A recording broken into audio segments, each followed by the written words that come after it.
The Yaksha, Part 2.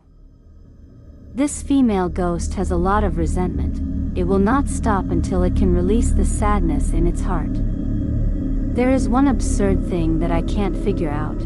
Even if this pond is sluiced, the 4 jars of charms are still there, so why can the female ghost escape? At that time, I did not understand why I listened to this shaman's words, perhaps because when I faced him, I felt a strong belief that he would help me. At that time, I immediately ran into Ba Bin's warehouse, took a short shovel and threw it into the pond without thinking much. I followed his instructions, measured down 3 hand spans at each corner of the pond and dug deep. Does everyone know what I dug up? It was 4 small jars about the size of a fist. Around each jar were tied 2 crossed threads. At that time, I did not know what they were. I quickly brought them up to the old man. He looked back and forth at the jar and then turned to Ba Bin and said, luckily for him, someone came to his aid and used a spell to cast a spell on this ghost. Otherwise, he would have gone to his grandparents long ago. What did you just say? What do you mean by ghost? Where is it? After saying that, Ba Bin looked around. The teacher still kept his composure and replied, it has been on your land for a long time, but it cannot harm people because someone used a spell to suppress it under this fish pond. But I don't know why it has escaped and can harm people now. Leather Bag, Part 2. The old man turned his face toward the fish pond. Ba Bin became more and more afraid. I saw his hands shaking. Ba Bin grabbed the teacher's hand and said as if pleading, Teacher, please help me get rid of that ghost.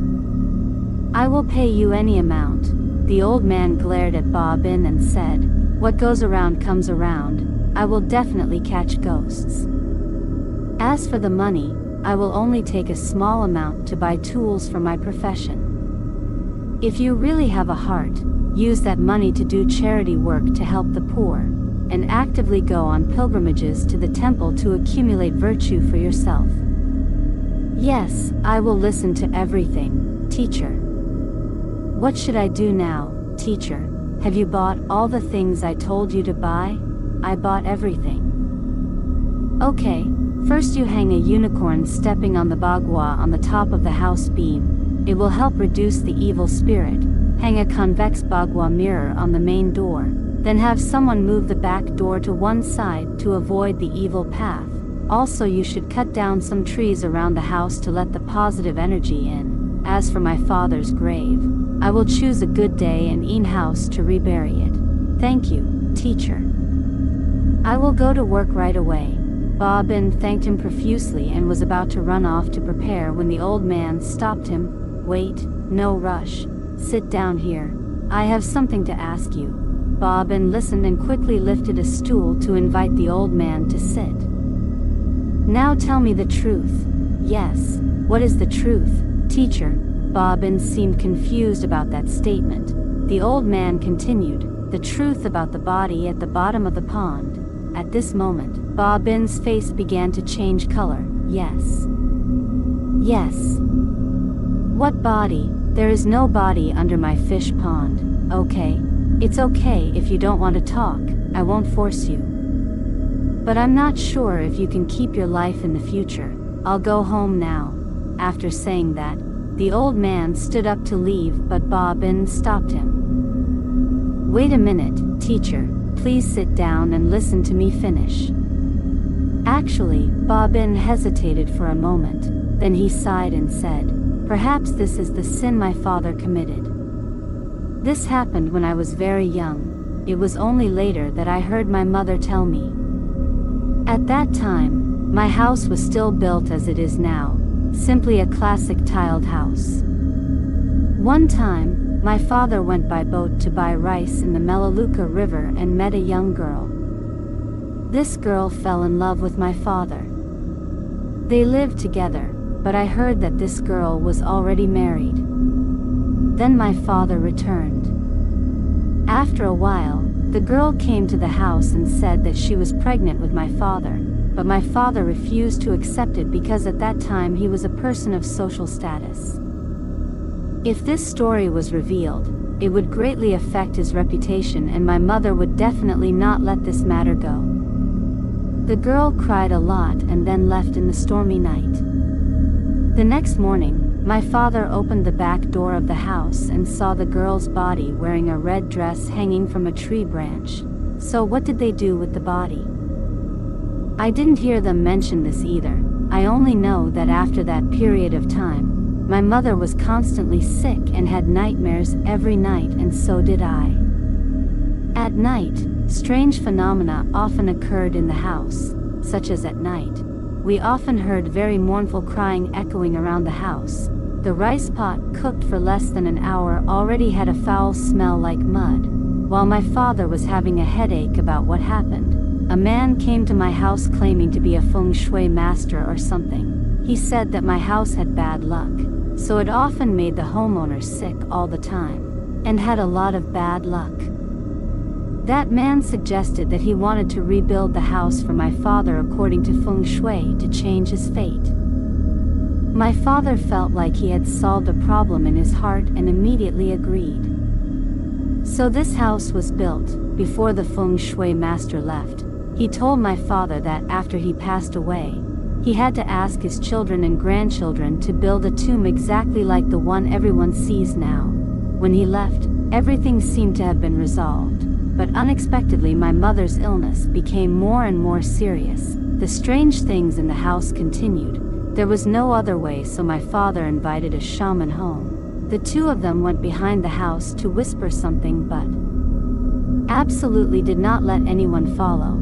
After a while the shaman said goodbye to my father and left. Sure enough, in the following days everything was peaceful again, and from then on my father did not let anyone touch the pond, including his descendants. After listening to the story, the old man nodded and said, "Now I understand. If I guess correctly, your father was afraid that the girl's death would affect his career and position, so he and your mother agreed to cover up the truth, so they buried the body in that fish pond. Because of the heavy resentment, the girl hanged herself right on this land, so every night she came to harass your family, wanting to kill all of them. As for that feng shui master, I guess he was probably sent here by the girl's husband or family to harm your family and avenge her. Wait, if her family wanted revenge, why didn't they report to the government to arrest my father? Why did they suddenly come up with so many tricks?"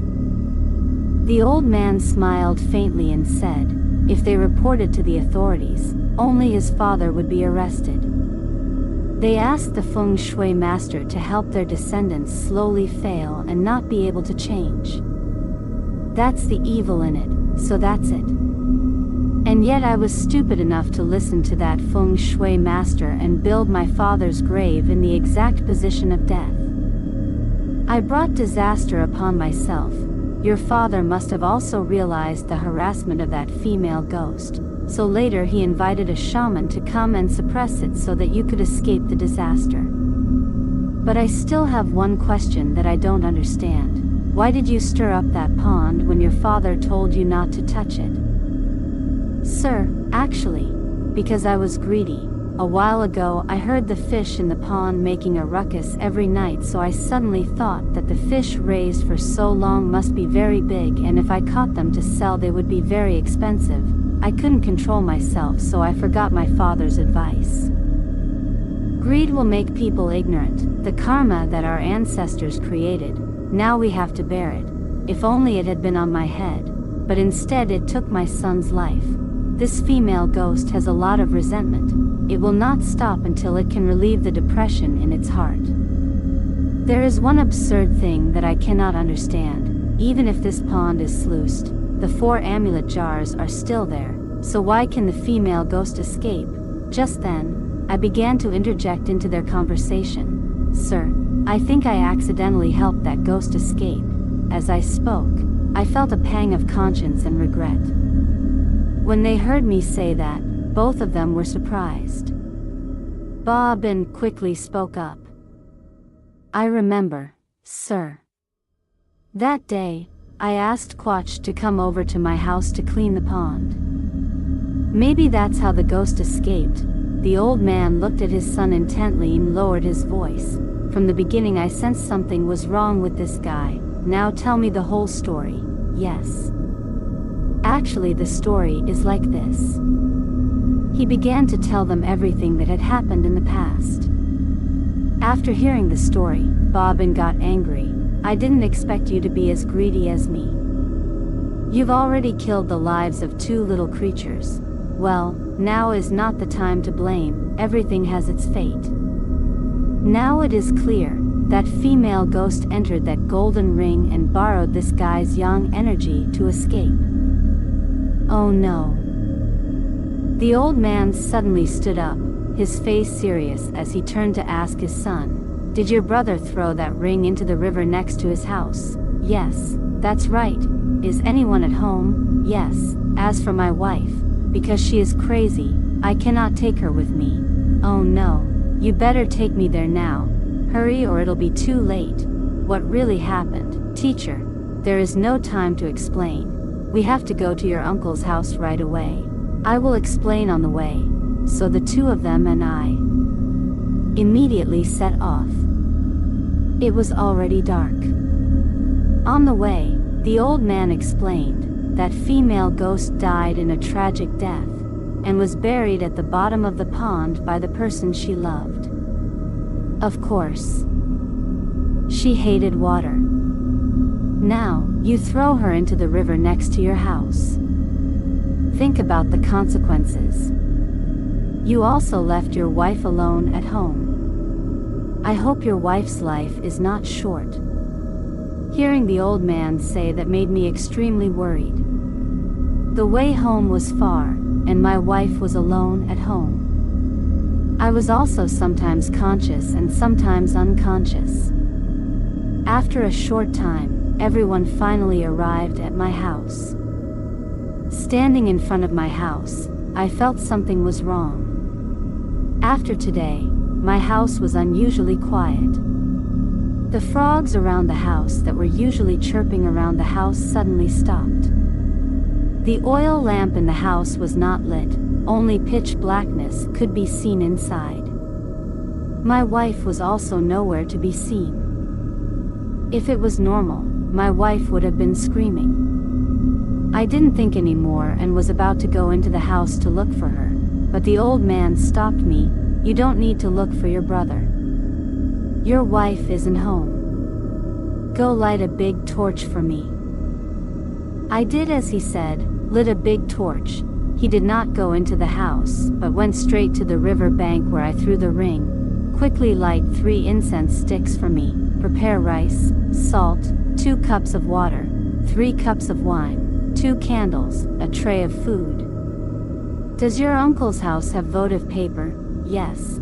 There is still some left from the second day offering. Bring it all out here." After having everything ready, the old man arranged it right on the riverbank. At first glance it looked like an offering to the wandering souls in the 7th lunar month. He reached into the cloth bag he carried with him, took out 2 large nails and a roll of red thread. He tied the red thread to the ends of the 2 nails. Then took 7 steps to the left of the offering table and threw the nail into the riverbank on the other side. On the right side of the offering table he did the same, creating 2 symmetrical red threads. After finishing everything, the old man turned to look at his son. "Write your wife's date of birth on that big bill. Tie it to one end of a red thread, then throw it into the river. Tie the other end of the red thread to your left middle finger. Go to the middle of the group, kneel down, and sincerely call your wife's name." "What really happened to my wife, teacher?" The old man sighed and said, "Your wife really can't be saved anymore. I can only find her body. Last time the female ghost only stole her soul. That's why she was half awake and half asleep, but this time..." The old man sighed again. Hearing this, the child burst into tears in sobs. Oh wife, I've ruined myself." "Okay, little brother, don't cry anymore. This time, I will use the spirit summoning technique to find the body. Her soul is wandering and doesn't know the way back. We must find the body before midnight. Otherwise, we will never find it again. So, little brother, please concentrate and pray. I had to suppress my grief and focus on praying, hoping to find my wife. The old man began to chant some kind of spell for a long time. He dipped 2 effigies in wine and threw them into the river. Ba Bin stood next to him, holding his breath, watching. A few minutes later, the water in the area turned red and boiled as if it was being cooked, becoming more and more intense. The old man prayed faster than before, and slowly his wife and child's bodies emerged from the bottom of the river. Their bodies were bruised and purple, and blood was pouring out of their mouths, and only the whites of their eyes remained. I was so heartbroken that I quickly flew down to the river to retrieve my wife's body. I cried until I had no strength left. The old man shouted loudly, "Bring the body up quickly." Then he continued to chant. After his son pulled his wife and child up, the bracelet gradually floated up from the river. As quick as lightning, the old man used a thread to tie a talisman to the bracelet. Then jerked it up. The bracelet was in his hand. He continued to chant and broke the ends of 3 burning incense sticks, put them in a small jar, then put the bracelet in, sealed the mouth with the talisman in his pocket, then tied the thread again. "Everything is fine," the old man sighed regretfully. "Has he been caught, teacher?" Ba Bin is shy. "Well, I will bring it back to my place to repent, hoping it will soon be liberated." Despite the gossip around him, he still hugged his wife's body and cried in pain. The old man patted his son's shoulder to comfort him. "Life and death are predestined, don't be sad. According to my fortune, you will be rich and wealthy in the future. You just need to accumulate virtue." I wiped my tears and turned to hold the old man's hand to thank him for finding Men's body. Only then did I realize that his hand had a crescent-shaped scar. Hearing this, Uncle Tu quickly interrupted. "Mr. Quach has a crescent-shaped scar. Is it the old man with a bun on his head, skinny but with clear eyes, an extraordinary demeanor? Just looking at him makes you feel cold?" "Yes, that's right, Uncle Tu. Teacher Nam Nan. He is definitely Teacher Nam Nan. Uncle Tu's wife once told me about his figure, so he was the famous teacher everywhere. But I didn't know for so long. From the beginning until he left, he didn't mention my name." Uncle Tu seemed to admire, took a sip of wine and said, "This year's teacher is truly a true man who doesn't reveal his true self, helping people without expecting anything in return." Having said that, he sighed again. "I'm sorry about your wife and children, but it's over now. Don't be sad anymore." "No, I'm fine, Uncle. It's been years." A Quach poured more wine and we continued drinking. Point one glass after another, our voices echoing in the dark night, fading and fading. The next morning, the sun was already high in the sky. I jumped out of bed. My head was pounding. I suddenly remembered that I had important work to do today, so I hurried to brush my teeth and wash my face. Suddenly, I heard Uncle Tu Bien and Mr. Quach calling from outside the door. "How? Are you awake?" My parents were both away, so I went out into the yard. "What's the matter, Uncle Tu? Are you looking for my dad? He must have gone to the upper village." "Hey, I and Quach came to find you. We made an appointment to meet up last night when we were drinking. Did you forget?" I really don't remember what I had planned with them, because I drank too much last night, so I had to ask Uncle Tu again what I had planned with them. "Uncle Tu and Mr. Quach, please understand. I drank too much last night, so I don't remember anything now," Mr. Quach interjected. "Thanks to the drinking party last night. I know you are the real man.